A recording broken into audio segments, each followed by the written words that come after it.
Alhamdulillah. Yesterday we started reading a couple of ahadith that relate to Surat Al-Noor, the surah we recited yesterday. I was talking to a friend of mine.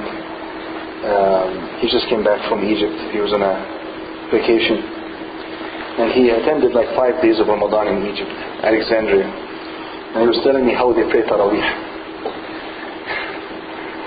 He says some masajid actually pray every night with 6 juz. 6 juz means they finish the Quran in how many nights? 5 nights. 5 nights. That is normal, but there was one masjid he talked to me about. This masjid, they recite every night 10 juz. They finish the Quran every 3 nights. That is in the first 20 nights.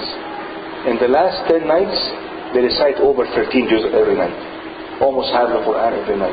Subhanallah. And they finish the Taraweeh just before Fajr prayer. Subhanallah. And Subhanallah, then I asked him, I said to him, this Imam who's reciting 10 or 13 juz, is he holding the Mus'haf? He says, no, all from memory. Subhanallah. It is very difficult to review one juz. And Subhanallah. I talked to you before about the Imam in Qatar who recites the whole Quran every night. The whole Quran every night. He was a man from India. From the time the Adhan Isha starts, he starts Isha and starts Taraweeh, finishes at Fajr. Very fast recitation, just like Qasim.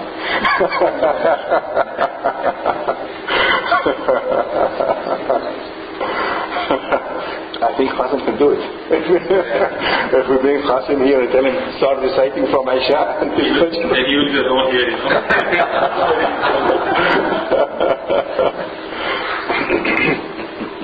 Okay. My father is in Calgary doing Tarawih. MashaAllah. And he may come for one day. MashaAllah. Yeah, good. So the hadith we read yesterday,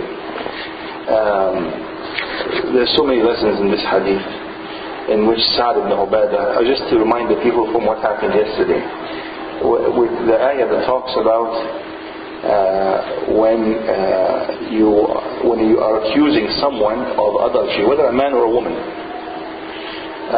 then you cannot accuse them until you have 3 more witnesses. A total of 4 people have witnessed this, and witnessed it in all detail, and not just like if they look from far away and they saw a man with a woman, just don't know exactly what is happening. That is not enough. They have to actually see exactly what is happening and bear witness and bear witness that this has happened. This is the hukm of Allah subhanahu wa ta'ala. So this is a general hukm in general. So Allah subhanahu wa ta'ala revealed this ayah first. So Sa'd ibn Ubadah, who was very jealous and very protective of his women, he said to Prophet Muhammad sallallahu alaihi wasallam something very strange. He said to him, Ya Rasulullah, أهكذا أنزلت Ya Rasulullah. He says, are you sure this is how it was revealed? Prophet Muhammad sallallahu alaihi wasallam, of course, was upset with this question, and he talked to his people, because this man was the leader of this tribe. He says to this tribe, the Ansar, he says to them, do you hear what your leader is saying? And then they said to him, they gave him the background, that this Sa'd ibn Ubadah is very protective and very jealous. They say to him, when he gets married, he only marries a virgin. And if he divorces a woman, no one can propose to this woman, because they are so afraid of him, because he is so jealous and so protective. Even the woman he divorced, they can't touch. And then he says to Prophet Muhammad sallallahu alaihi wasallam, I know that this is how Allah revealed it, and I know that you are delivering the ayah very precisely. He says, but I have a problem with applying this, because he says, if I find someone with my wife, am I not allowed to touch him or do anything to him until I go and find 4 witnesses. Of course, if you think about it, it's a disgrace, right? It's a shame to bring 3 more people to witness what's happening with your wife, right? That's the one problem. And then the other problem, he says, by the time I go to get them and come back, the man would have completed everything and left. So, how can I apply this? And subhanallah, as you see, the events that took place in the life of the Sahaba, whether they are good events like something that makes people happy or something that makes people sad, it was all by the qadr of Allah subhanahu wa ta'ala, so as to reveal the religion in full. Some very sad events have happened during the life of the Prophet Muhammad sallallahu alaihi wasallam, right? Just like what is mentioned in Surat Al-Noor, when people talked about his wife, the wife of the Prophet Muhammad sallallahu alaihi wasallam himself. Something very sad. And for a whole month, he cannot say anything because Allah has not revealed anything to him about whether she is innocent or is she guilty. Allah didn't reveal for a whole month. And he keeps on going around asking his Sahaba, what should I do? Should I divorce? What should I do? The pressure of a human being. So many lessons we learn from this, that he is a human being. He does not know al-ghayb unless Allah shows him al-ghayb. He does not know what is hidden unless Allah tells him. And it also tells you that he only says the truth because he had all interest to say anything to prove the innocence of his wife. And for a whole month he cannot say anything, and the rumors are spreading and spreading and spreading in Medina, and he cannot say even a single word to make his wife innocent, even in the form of hadith. His hadith is wahy, right? If he says, my wife is innocent, that's all he has to say. You understand what I'm saying? So if he said, my wife is innocent, Allah says, وَمَا يَنْطِقُ عَنِ الْهَوَىٰ إِنْ هُوَ إِلَّا وَحْيٌ يُوحَىٰ. Everything he says is according to the revelation of Allah subhanahu wa ta'ala. He did not dare to say that. Why? Because he did not get wahy in that. Only after he sent her home, he says to her, I don't want you to stay at my home, go and stay with your parents. So many things happened, and the Sahaba almost fought with each other because he started saying, the man who was spreading the rumor, Prophet Muhammad says, he was asking the Sahaba for help. He cannot himself apply a punishment to him because, again, he doesn't know what is happening. And how can he apply a punishment if Allah asks him, why did you punish him? So he says, can someone help me out? Can someone stand in front of this man who's spreading these rumors? And the Sahaba almost fought with each other in the masjid because of this. So this was a very sad event. Another sad event happens here. As they are talking, and Sa'd ibn Ubadah brings up this issue about how to apply this if this happens to his wife, but the ayah is general. The ayah didn't talk specifically about the wives. The ayah talked about accusing anyone in general with adultery. So at that time a very sad event happened to a man called Hilal ibn Umayyah. Hilal ibn Umayyah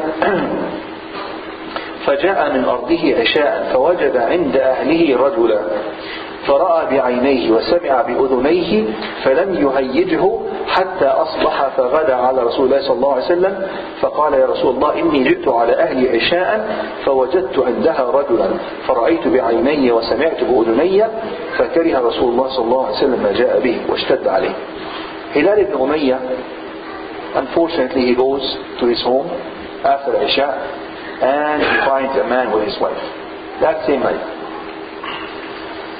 And he has just heard the discussion in the masjid with the Prophet Muhammad sallallahu alaihi wasallam. Prophet Muhammad sallallahu alaihi wasallam says, you have to bring 4 witnesses. I can't even imagine the iman of these people. The Arabs are very protective in general and very jealous, and they used to fight for years and years and years over simple things. One time 2 tribes had camels. This had a camel from this tribe, a camel from this tribe, and they were racing. And the camel of this tribe beat the camel of this tribe. You know what happened after this because of this competition? They fought a long war for 50 years.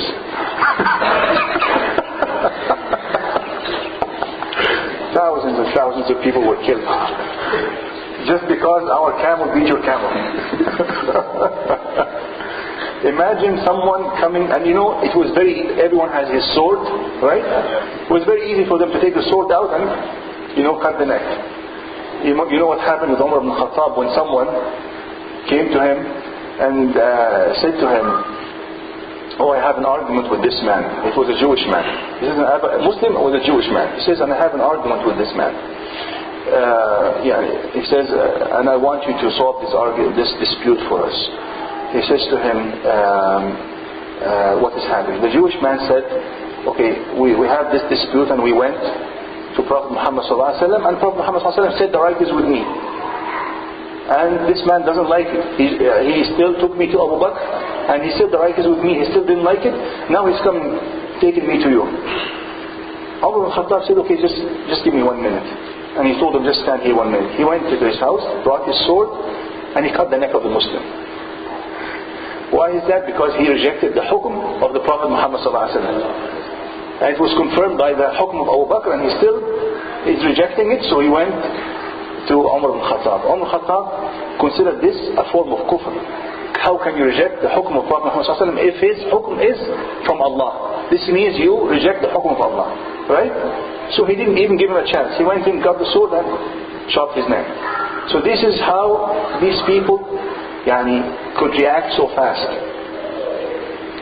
Hilal ibn Umayyah, from this background, he goes and finds someone with his wife. But the ayah and the discussion was clear to him that he cannot accuse until he has 3 more witnesses. And he says, "I heard with my ear and I saw with my own eyes, and I could not do anything," just because of the ayah. Can you imagine this iman? How strong is this iman? And he went. He stayed until next morning. He went to Prophet Muhammad sallallahu alaihi wasallam and said to him, "This is what I heard and I saw with my own eyes." Prophet Muhammad sallallahu alaihi wasallam says to him, "You shouldn't even be telling me this because you don't have 3 people." فاشتد عليه. He says ثلاثة شهود أو حد في ظهرك. He says, "You bring me 3 more witnesses right now, or I am going to apply the hukum of Allah on you, which is mean I will whip you 80 times on your back." If you accuse without the 4 witnesses, the ayah says that person who's accusing, if 3 people come and accuse and they have not brought the 4th person, each one of them gets 80 whips on his back. So he says to him, "I will have to whip you 80 unless you bring me the witnesses." واجتمعت عليه الأنصار وقالوا قد ابتلينا بما قال به سعد بن عبادة. He said, "Oh Prophet, this is sallallahu alaihi wasallam. He says, this is what Sa'd ibn Ubadah was talking about just last night. إلا أن يضرب رسول الله صلى الله عليه وسلم هلال بن أمية ويبطل شهادته في الناس." فقال هلال, Prophet Muhammad صلى الله عليه وسلم says, "No, the hukum is clear. I have to whip this man 80 times. This man endures how much pain. Did he even sleep last night? Did he even sleep after seeing this and controlling his anger? And now he comes and the hukum is, wallahi, subhanallah, if it was one of them, one of the people who have weak iman, and what he would do, he would leave the religion. He says, "I don't even want this religion." Right? Subhanallah. But look at the iman. He endured all the pain because of the ayah. And now he's being told that he is the one who is going to get whipped 80 times. And he answers very politely. After all this, look at the answer. Look at what he says. He says, فقال هلال والله إني لأرجو أن يجعل الله منها مخرجا. وقال هلال يا رسول الله فإني قد أرى ما اشتد عليك مما جئت به والله يعلم إني لصادق فوالله إن رسول الله صلى الله عليه وسلم يريد أن يأمر بضربه إذ أنزل الله على رسوله صلى الله عليه وسلم الوحي وكان إذا أنزل عليه الوحي عرفوا ذلك في تربد وجهه. Hilal ibn Umayyah he says, "I really ask Allah to rescue me from this situation right now. He's in a very difficult situation. The disgrace and the scandal that has happened already about his wife, and the pain, and now he's getting whipped as well. So he says, I hope Allah rescues me from all this." He says, and then he says, "Oh Rasulullah, I understand that you are upset with me, subhanallah. فإني قد أرى ما اشتد عليك مما جئت به." He says, but Allah knows that I am saying the truth, I'm honest. And then the Prophet ﷺ was about to tell the people, now take him to whip him. As he was about to say that, Allah subhanahu wa ta'ala revealed the wahi to Prophet Muhammad ﷺ, and they said they used to know when the wahi comes to him, in that his tarabbud wajhihi, Prophet Muhammad ﷺ, when he used to get the wahi, it is as if he is under a lot of stress, and he starts talking to the people until the wahi comes to him. He does not respond to the people during that time. Until the whole wahi is received, then he starts responding to the people. And usually his face becomes very red. This is a meaning. تربد وجهه. يعني فأمسكوا عنه حتى فرغ من الوحي. They stopped, they said, okay, let's wait and see what's going to happen now. Until the wahi was completed, and then Allah revealed وَالَّذِينَ يَرْمُونَ أَزْوَاجَهُمْ وَلَمْ يَكُنْ لَهُمْ شُهَدَاءُ إِلَّا أَنفُسُهُمْ فَشَهَادَةُ أَحَدِهِمْ 4 شهادات بالله إِنَّهُ لَمِنَ الصَّادِقِينَ وَالْخَامِسَةُ أَنَّ لَعْنَةَ اللَّهِ عَلَيْهِ إِنْ كَانَ مِنَ الْكَاذِبِينَ وَيَدْرَأُ عَنْهَا الْعَذَابَ أَنْ تَشْهَدَ 4 شهادات بالله إِنَّهُ لَمِنَ الْكَاذِبِينَ وَالْخَامِسَةُ أَنَّ غَضَبَ اللَّهِ عَلَيْهِ إِنْ كَانَ مِنَ الصَّادِقِينَ. Allah revealed the hukum, the ruling for the husband. It's totally different from the general people.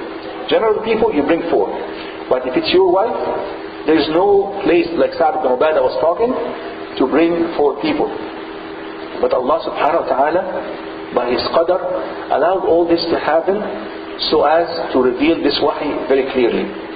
So the man who sees his wife, his testimony is enough if he makes an oath by Allah subhanahu wa ta'ala, 4 shahadat, 4 times.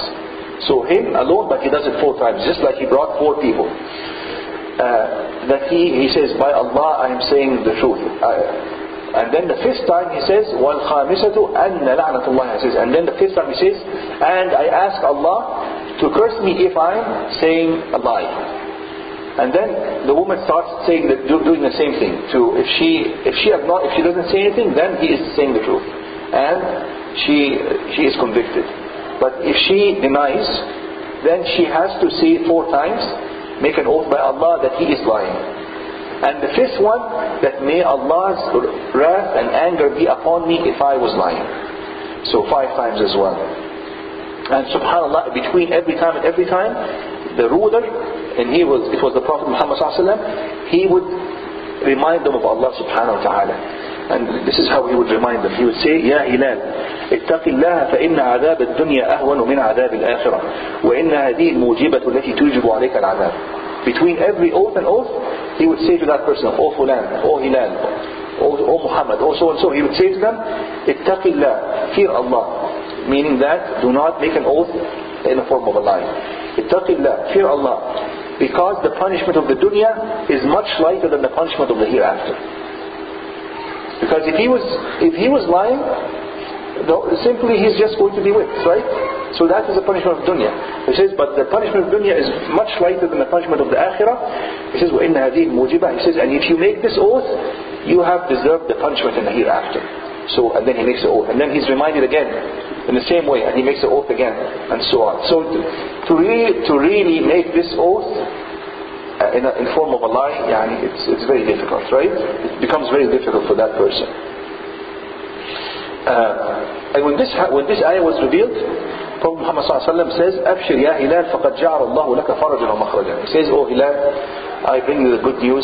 Allah subhanahu wa ta'ala has given you a way out of this situation. And then he says, call on your wife. Bring the wife. So they brought the wife.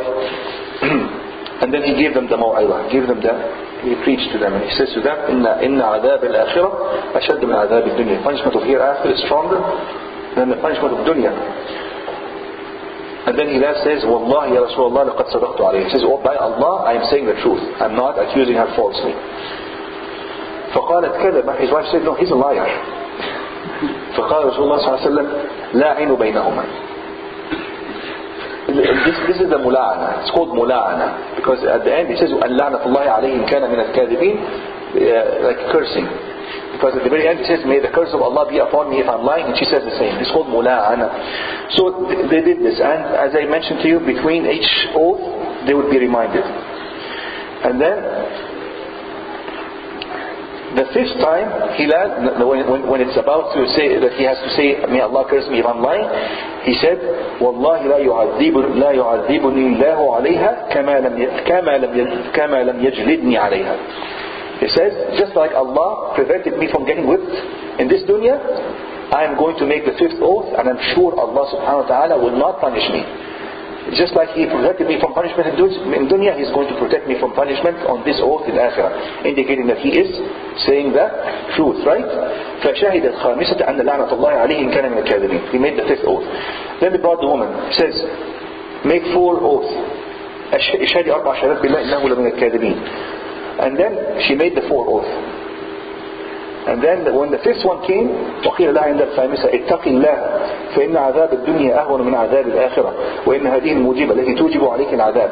Just like I mentioned to you, fear Allah. The punishment of dunya is like the punishment of akhirah. If you say it, if you actually make this fifth oath and you're lying, you have deserved the punishment of Allah subhanahu wa ta'ala. The woman hesitated. فتلكأت ساعة. She stayed quiet. وهمت بالاعتراف. And she almost admitted. She almost confessed. ثم قالت والله لا أفضح قومي فشهدت في الخامسة أن غضب الله عليها إن كان من الصادقين. Subhanallah. After she hesitated for a little bit, she says, no, I'm not going to bring disgrace to my family and to my people. She says, I bear witness. She says, may Allah's curse and wrath be upon me if he was saying the truth. So she did the fifth one. When this happens, immediately they are divorced. They are divorced and they can never get back together. ففرق رسول الله صلى الله عليه وسلم بينهما وقضى أن لا يدعى ولدها لأب ولا يرمى ولدها ولا يرمى بمعنى لا يتهم بأنه ابن زنا. He says this boy now is disputed. We don't know who is the father. When she becomes pregnant, we don't know who is the father. Is it that man? And they knew the man. He actually named that other guy who he saw with his wife. He says, now we don't know. Hilal or this woman is saying the truth based upon everyone said the oath, right? So he says, this boy will not be named after Hilal or the other man. Without, they don't name a father for him.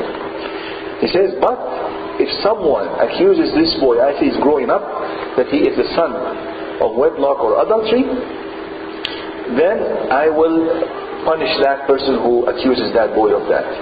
And then if you accuse that boy, of course you get the 80 whips. ومن رمى ولدها فعليه الحد وقد أن لا بيت لها عليه ولا قوت لها. And then he says she does not deserve that he provide any residence or house for her, and she does not deserve that he provide the money, what do you call it, the allowance, support, financial support for her. No financial support and no house. And then he says, إن جاءت به أصيب أريسح حمش الساقين فهو الهلال وإن جاءت به أورق جعد جمالية خدج الساقين سادد الإليتين فهو الذي رميت به. Then he said, if the boy, and he described how the boy would look like if it was the son of Hilal. And he says, if he comes out like this, then he is probably the son of Hilal. He says, and then he described a totally different description. He says, if he comes out in that description, then he would be probably the son of this other man. فجاءت به أورق جعدا جماليا خدلج الساقين سابغ اليتين. The son came out resembling the man she was accused with. فقال رسول الله صلى الله عليه وسلم لولا الأيمان لكان لي ولها شأن. When he saw that the son came out and he looks like the other man, not like her husband Hilal, he says, if it was not for the oath that she made, there would have been some other matter between me and this woman. Meaning that I would have applied the punishment of zina, and the punishment of zina here would have been what? Stoning to them, right? So we'll stop here. I'm sorry we took so long. I'm really sorry.